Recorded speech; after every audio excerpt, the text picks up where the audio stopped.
ఈ మన health centre ప్రారంభోత్సవానికి నేను ఇక్కడికి విచ్చేసినప్పుడు ఘన స్వాగతం పలికి నాకు ఆప్యాయత అనురాగాలు చూపిన మీ అందరికీ కూడా ముందుగా నా హృదయపూర్వక నమస్కారాలు తెలియజేసుకుంటా ఉన్నా. అలాగే వేదికను అలంకరించిన పెద్దలందరికీ మరి నేను నమస్కారాలు తెలియజేసుకుంటూ ముందుగా ఈ స్థలదాత బిట్రా నాగేశ్వరరావు గారిని ఈ సభాముఖంగా నేను అభినందిస్తా ఉన్నా.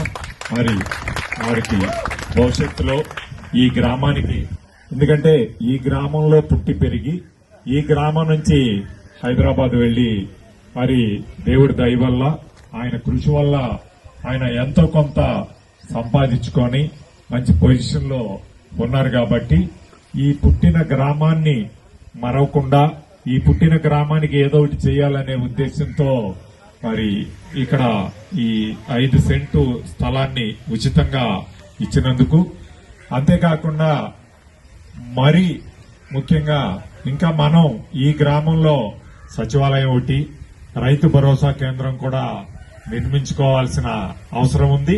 కాబట్టి భవిష్యత్తులో అవనే కాకుండా భవిష్యత్తులో మరి ఈ గ్రామాన్ని మరవకుండా మీ మీ మీ వెసులుబాటును బట్టి మరి కొంత సహాయ సహకారాలు ఈ గ్రామానికి, ఈ గ్రామంలోని ప్రజలకి అందించాలని చెప్పి ఈ సందర్భంగా నేను మిమ్మల్ని మనస్ఫూర్తిగా కోరుకుంటూ, మరి అంతేకాకుండా స్థలం ఇవ్వటమే ఇప్పుడు ఒక ఎత్తు అయితే దాంట్లో ఈ నిర్మాణం చేసి దీన్ని ప్రజలందరికీ అందుబాటులోకి తీసుకొచ్చిన మన మాజీ సర్పంచ్, మీ గ్రామ మాజీ సర్పంచ్, మరి అందరికీ తలలో నాలుకలాగా మెలిగే అబ్బూరి భాస్కర్ రావు గారిని కూడా ఈ సందర్భంగా నేను మనస్ఫూర్తిగా అభినందిస్తా ఉన్నా.